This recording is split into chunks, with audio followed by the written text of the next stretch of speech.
சுரேஷ் சாலே அதிரடி கைது, பெறப்படும் வாக்குமூலம். அடுத்த கைது யார் தெரியுமா? தொலைபேசியில் தொடர்பு கொண்ட சஹ்ரான். சரத் பொன்சேகா அம்பலப்படுத்திய தகவல்கள். அனுர அரசின் முக்கிய அமைச்சர்களுக்கு உயிர் அச்சுறுத்தல், கடும் விசாரணையில் புலனாய்வாளர்கள். திடீரென எதிர்க்கட்சி உறுப்பினர்களை அழைத்து சந்தித்த ரணில் விக்ரமசிங்க.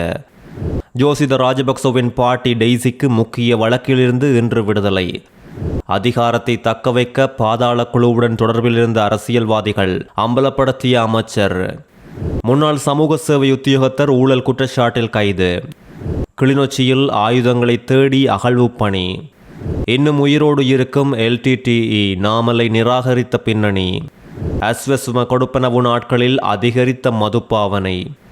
தொடர்ச்சியாக செய்திகளை தெரிந்து கொள்ள நியூஸ்1 அப்டேட் சேனலை சப்ஸ்கிரைப் செய்யுங்கள்.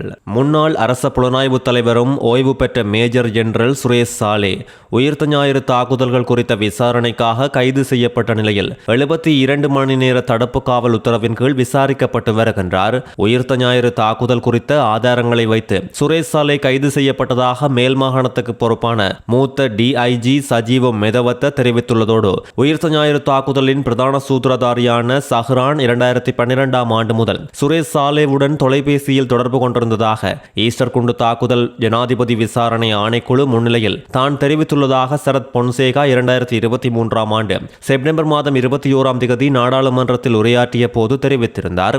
இன்று காலை சுரேஷ் சாலே கைது செய்யப்பட்டுள்ள நிலையில் பேசுபொருளாகியுள்ள இந்த சரத் பொன்சேகாவின் உரையடங்கிய குறித்த காணொளி தற்போது சமூக ஊடகங்களில் பகிரப்பட்டு வருகின்றது. இறுதிப்போர் முடிந்தவுடனேயே 2010ஆம் ஆண்டின் பின்னர் சஹ்ரான் புலனாய்வு பிரிவில் இணைந்து செயற்பட்டதாகவும், கோட்டபாயவுடன் மிகவும் நெருக்கமாக செயற்பட்டவர் என்றும், ராணுவ புலனாய்வு துறையின் பிரதானியாக சுரேஷ் சாலே செயற்பட்ட போது சஹ்ரான் எவ்வித பயமும் இல்லாமல் செயற்பட்டார் என்றும் தெரிவித்துள்ளார். ஆனால் நான் சாலேவை தூரமாகவே தள்ளி வைத்தேன் என்றும் சரத் பொன்சேகா தெரிவித்துள்ளதோடு, தமிழ் தெரிந்ததாலேயே அவரை புலனாய்வு பிரிவில் சேர்த்துக் கொண்டுள்ளதாக தெரிவித்துள்ளார். 2010ஆம் ஆண்டு ஜனாதிபதி தேர்தல் அன்று வவுனியா மற்றும் கிழக்கு மாகாணங்களில் குண்டுவெடிப்பு நடத்தப்பட்ட போது சுரேஷ் சாலே வவுனியாவில் இருந்து கொண்டே இதை செய்துள்ளார் என்றும், ஈஸ்டர் குண்டு தாக்குதலில் சாலே மத்தியில் இருந்து செயற்பட்டதாலேயே அவர் பிரதான சூத்திரதாரியாக இருப்பதாகவும் இவர் தெரிவித்துள்ளார்.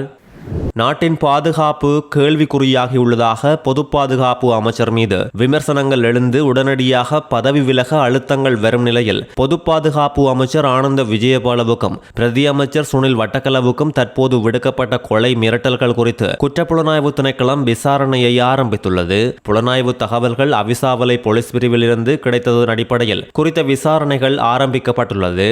இன்று போலீஸ் ஊடக பிரிவில் சிறப்பு ஊடகவியலாளர் சந்திப்பில் பங்கேற்ற போலீஸ் ஊடக பேச்சாளர் உதவி போலீஸ் அத்தியட்சகர் FV உட்லர் இதனை தெரிவித்துள்ளதோடு, இப்பொழுது மாத்தறை கந்தர போலீஸ் பிரிவில் பல்வேறு மோதல்கள் மற்றும் பாதாள உலக குழுக்களின் கொலை மிரட்டல்களால் 16 நபர்களுக்கு போலீஸ் பாதுகாப்பு வழங்கப்பட்டுள்ளது.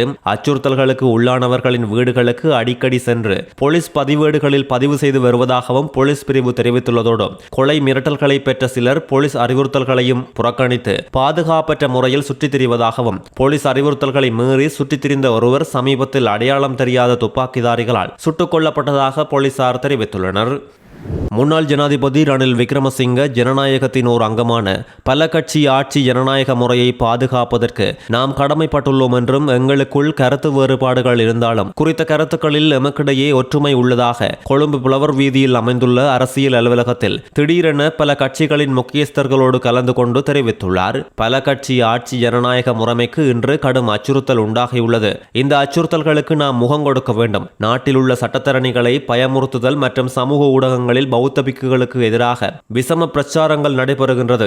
நாம் இவற்றுக்கெல்லாம் எதிர்ப்பு தெரிவிக்க வேண்டும். மக்களின் அபிலாசைகளை நாம் பாதுகாக்க வேண்டும். அரசு இப்பொழுது எங்கள் ஒவ்வொருவருக்கும் பல குற்றச்சாட்டுகளை சுமத்தி வழக்கு தாக்கல் செய்து எங்கள் கட்சி செயற்பாடுகளை நிறுத்துவதற்கு பார்க்கின்றது. எங்கள் கட்சியின் ஆதரவு இவ்வாறான காரணங்களுக்கு எதிரான செயற்பாடுகளுக்கு எப்போதும் கிடைக்கும் என்றும் ரணில் இதன் போது தெரிவித்துள்ளார்.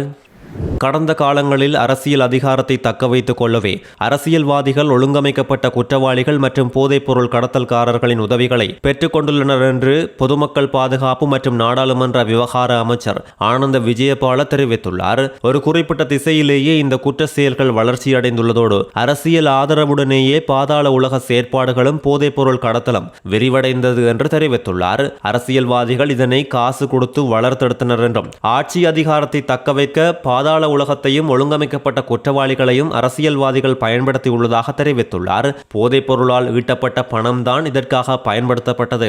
சில அரசியல் கட்சிகளின் கூட்டங்களை ஒழுங்கமைக்கும் பணிகளுக்கு பாதாள உலகத்தினர் பயன்படுத்தப்பட்டமையும் இப்போது அம்பலமாகியுள்ளது. போதைப் பொருள் கடத்தல்காரர்களும் பாதாள உலக குழுவினரும் ஒரே தரப்பினர் தான். போதைப் பொருள் கடத்தலின் போது அவர்களுக்குள் ஏற்படும் பிணக்குகள் மற்றும் மோதல்களே இந்த கொலைகளுக்கு காரணமாகின்றதை தவிர வேறு எந்த காரணமும் இல்லை. ஒழுங்கமைக்கப்பட்ட குற்றங்கள் தொடர்பில் தகவல் வழங்குபவர்களுக்கு எந்தவித அச்சுறுத்தலும் ஏற்படாத வகையில் பாதுகாப்பு உறுதிப்படுத்தப்படும் என்றும் அமைச்சர் இதன்போது தெரிவித்துள்ளார். பண மோசடி தடுப்பு சட்டத்தின் கீழ் குற்றம் சாட்டப்பட்ட முன்னாள் ஜனாதிபதி மஹிந்த ராஜபக்சவின் மகன் ஜோசித ராஜபக்சவின் பாட்டி டெய்சி போரஸ்டை இன்று விடுதலை செய்து கொழும்பு உயர்நீதிமன்றம் உத்தரவிட்டுள்ளது. குற்றம் சாட்டப்பட்ட டெய்சி போரஸ்ட் விசாரணைக்கு முகம் கொடுக்க மன ரீதியாக தகுதியுள்ளவரா என்பது குறித்த கொழும்பு நீதித்துறை மருத்துவ அதிகாரியால் சிறப்பு மனநல அறிக்கை முன்பு கோரப்பட்டதை தொடர்ந்து குறித்த அறிக்கையை துணை சொலிசிட்டர் ஜெனரல் ஜனக பண்டார இன்று நீதிமன்றத்தில் சமர்ப்பித்தார். பிரதிவாதி விசாரணையை எதிர்கொள்ள மன ரீதியாக தகுதியற்றவர் என்று தெரிவித்து மருத்துவ பரிந்துரைகள் வழங்கப்பட்டுள்ளதாகவும் அவர் தெரிவித்துள்ளார். நீதிபதி டெய்சி போரஸ்டை உண்மைகளை பரிசீலித்த பின் அவர் மீதான குற்றச்சாட்டுகளிலிருந்து விடுவிக்க உத்தரவிடப்பட்டுள்ளது. மலையகத்தின் பல இடங்களில் ஏனைய நாட்களை விட அஸ்வசும கொடுப்பனவு வழங்கப்படும் நாட்களில் மட்டும் மதுபான விற்பனை அதிகரிப்பதாக மதுபான சாலை உரிமையாளர்கள் தெரிவித்துள்ளனர். கிராமப்புறம் நகர்ப்புறம் ஆகிய இரண்டு பகுதிகளிலும் உள்ள மதுபான சாலைகளில் இந்த நிலைமை காணப்படுவதாக தெரிவிக்கப்பட்டுள்ளது. அஸ்வசும கொடுப்பனவை பெறும் பலர் தமது குடும்ப பொறுப்புகள் குறித்து கவலைப்படாமல் வாங்கும் பணத்தை மதுபானத்திற்காக செலவிடுவதாக தெரிவிக்கப்பட்டுள்ளதோடு அஸ்வசும பயனாளிகள் தமது வாடிக்கையாளர் என்பதால் இது குறித்து முறைப்பாடு செய்ய முடியாது என்றும் வியாபாரத்தை பொறுத்தவரை வருமானம் எங்கிருந்து வருகின்றது என்பது தமக்கு முக்கியமில்லை எனவும் மதுபான சாலை உரிமையாளர்கள் மேலும் தெரிவித்துள்ளனர்.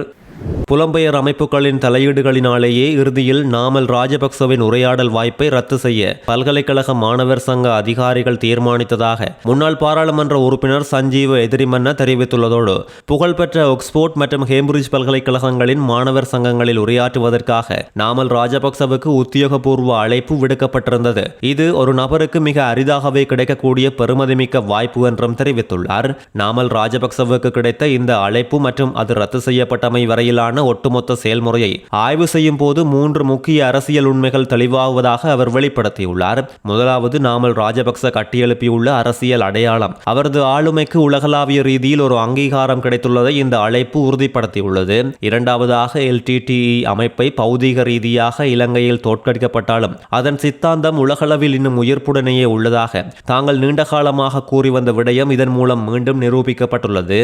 மூன்றாவதாக, மஹிந்த ராஜபக்ச மற்றும் நாமல் ராஜபக்ச தலைமையிலான அரசியல் முகாம் முன்னெடுக்கும் தேசியவாத அரசியல் கொள்கைக்கு கிடைத்த பெறுமதியாகவே இந்த எதிர்ப்பை தாங்கள் பார்ப்பதாக அவர் மேலும் தெரிவித்துள்ளார். இன்று கிளிநொச்சி பரந்தன் புகையிரத நிலைய பகுதியில் கிளிநொச்சி மாவட்ட நீதிமன்ற நீதவான் முன்னிலையில் அகழ்வு பணிகள் மேற்கொள்ளப்பட்டது. விடுதலை புலிகளின் ஆயுதங்கள் மற்றும் வெடிபொருட்கள் இருப்பதாக கிடைத்த தகவலின் அடிப்படையில் குறித்த அகழ்வு பணிகள் பரந்தன் புகையிரத நிலையத்திற்கு அண்மித்த பகுதியில் மேற்கொள்ளப்பட்டதோடு அகழ்வின் போது எந்தவித தடயப் பொருட்களும் கிடைக்கப்பெறவில்லை என்பதால் அகழ்வு பணி இடைநடுவே கைவிடப்பட்டது. இந்த அகழ்வு பணியின் போது தொல்லியல் திணைக்கள அதிகாரிகள், கிராம சேவையாளர், போலீஸ் விசேட அதிரடிப்படையினரும் கலந்து கொண்டனர். கடான பிரதேச செயலகத்தின் முன்னாள் சமூக சேவை உத்தியோகத்தர் ஒருவர் ஊழல் குற்றச்சாட்டுகளின் கீழ் லஞ்ச ஊழல் குற்றச்சாட்டுகளை புலனாய்வு செய்யும் ஆணைக்குழுவின் அதிகாரிகளினால் நேற்று பிற்பகல் 12:45 மணியளவில் கைது செய்யப்பட்டுள்ளார். மாற்றுத்திறனாளிகளுக்கான தேசிய செயலகத்தினால் ஒரு பிள்ளைக்கு ஒரு முறை மாத்திரம் வழங்கப்படும் 10,000 ரூபாய் கல்வித்தொகையை 2 பிள்ளைகளின் பெயரில் பெற்றுக்கொண்டு அதனை அந்த பிள்ளைகளுக்கு கொடுக்காது தனது தனிப்பட்ட பாவனைக்காக பயன்படுத்திய குற்றச்சாட்டிலேயே இவர் கைது செய்யப்பட்டுள்ளார். கைது செய்யப்பட்ட சந்தேக நபர் கொழும்பு பிரதம நீதவான் நீதிமன்றில் ஆஜர்படுத்தப்பட உள்ளதாகவும் தெரிவிக்கப்பட்டுள்ளது.